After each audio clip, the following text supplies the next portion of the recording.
Shalom semua, kita bertemu semula dalam Rapsodi Realiti Malaysia. Marilah kita mendengar firman pada hari ini 2 November daripada Pastor Chris yang bertajuk Berjalan dalam Hikmat. Berjalan dalam Hikmat. Puji Tuhan. Ayat pembukaan kita adalah dari kitab 1 Korintus 1 ayat 30 yang berkata, tetapi oleh Dia kamu berada dalam Kristus Yesus, yang oleh Allah telah menjadi bagi kita hikmat dan kebenaran dan kesucian dan penebusan. Amin. Sebilangan orang Kristian merasa sangat gembira apabila mereka membaca ayat Injil pembukaan kami, dan kemudian menjadi bingung apabila mereka membaca Yakobus 1 ayat 5 yang mengatakan, jika ada sesiapa di antara kamu yang kekurangan hikmat, hendaklah dia memintakannya dari Allah, yang memberikan kepada semua orang dengan murah hati dan dengan tidak membangkit-bangkit, maka hal itu akan diberikan kepadanya.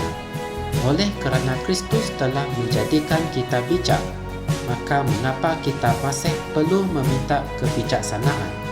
Mereka tertanya-tanya. Amin. Kedua-dua ayat Injil yang dirujuk itu sama sekali tidak bertentangan di antara satu sama lain. Sebaliknya, ia adalah mengenai tahap kematangan kamu dalam Kristus. Apabila kamu mempelajari kitab suci tersebut, kamu akan mendapati bahawa terdapat arahan-arahan yang berbeza-beza untuk setiap kumpulan orang Kristian yang berdasarkan kematangan mereka. Sesetengah arahan ditujukan untuk bayi dalam Kristus, manakala arahan yang lain ditujukan untuk orang yang sedang bertumbuh menjadi matang dalam Kristus. Dan juga ada arahan-arahan untuk para bapa atau orang yang matang secara rohani dalam Kristus. Puji Tuhan. Orang yang masih seorang bayi dalam Kristus boleh mengucap dan mengaku bahawa Kristus adalah kebijaksanaannya. Namun, dia sebenarnya belum lagi betul-betul memahaminya. Kata-kata dan tindakannya mungkin masih tidak sesuai dengan firman dan dengan kebijaksanaan Tuhan. Dia belum lagi menyatakan kebijaksanaan, yaitu buah kebenaran. Dia masih berkelakuan dan berfikir seperti orang di dunia ini yang tidak mempunyai kebijaksanaan. Oleh sebab itu, Yakobus menasihati orang yang tergolong dalam kumpulan itu supaya mereka meminta hikmat. Puji Tuhan. Ingatlah anak-anak kecil yang suka meminta sesuatu. Yesus berkata, mintalah maka akan diberikan kepadamu. Dia mengaitkan hal itu dengan anak-anak yang meminta roti daripada bapa mereka dalam Lukas 11 ayat 9 hingga 12. Orang yang matang kerohaniannya tidak akan meminta apa-apa kerana dia tidak memiliki apa-apa kekurangan dalam Kristus. Tuhan ingin kamu bertumbuh sehingga mencapai tahap kematangan seperti ini, di mana kamu tahu bahawa segala sesuatu adalah milikmu. Kamu tidak meminta hikmat, tetapi kamu berjalan dalam hikmat. Haleluya. Marilah kita membuat pengakuan ini bersama-sama.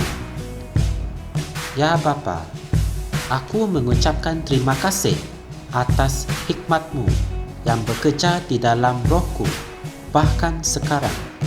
Hikmat itu meningkat melalui firman yang aku terima hari ini.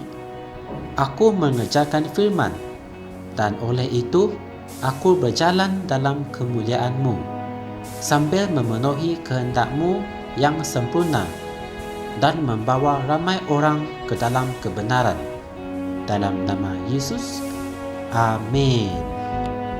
Untuk renungan tambahan, anda boleh merujuk dalam kitab Kisah Para Rasul 20 ayat 32, 1 Korintus 1 ayat 24 hingga 25. Secara ringkasnya, kita harus menghargai setiap hikmat yang Tuhan berikan kepada kita, agar kita dapat memahami Tuhan dengan lebih rapat. Amin. Untuk mengetahui lebih lanjut firman ini, sila tekan like dan subscribe Rhapsody Reality Malaysia. Semoga kita berjumpa lagi dalam segmen yang seterusnya. Puji Tuhan. Kami percaya saudara-saudari semua telah diberkati dengan perkongsian firman dari Rhapsody Reality. Bagi sesiapa yang ingin menjadikan Yesus Kristus sebagai Tuhan dalam kehidupanmu, kamu boleh mengucapkan doa ini bersama dengan saya. Ya Tuhan Allah, aku mempercayai Yesus Kristus, Anak Allah yang hidup dengan sepenuh hatiku. Aku percaya Dia telah mati untukku, dan Allah telah membangkitkan Dia dari kematian. Aku percaya Dia hidup hari ini. Aku mengaku dengan mulutku bahwa Yesus Kristus adalah Tuhan dalam hidupku mulai dari hari ini. Melalui Dia dan di dalam nama-Nya, aku mempunyai kehidupan yang kekal. Aku telah dilahirkan semula. Terima kasih Allah kerana menyelamatkan jiwaku. Aku sekarang adalah anak Allah. Haleluya. Tahniah, sekarang kamu telah menjadi anak Allah.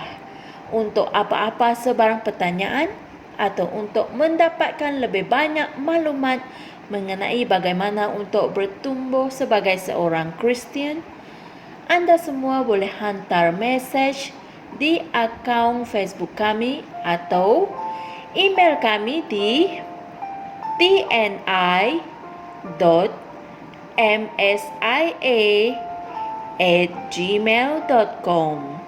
Sekali lagi, tni.msia@gmail.com. Tuhan berkati anda semua.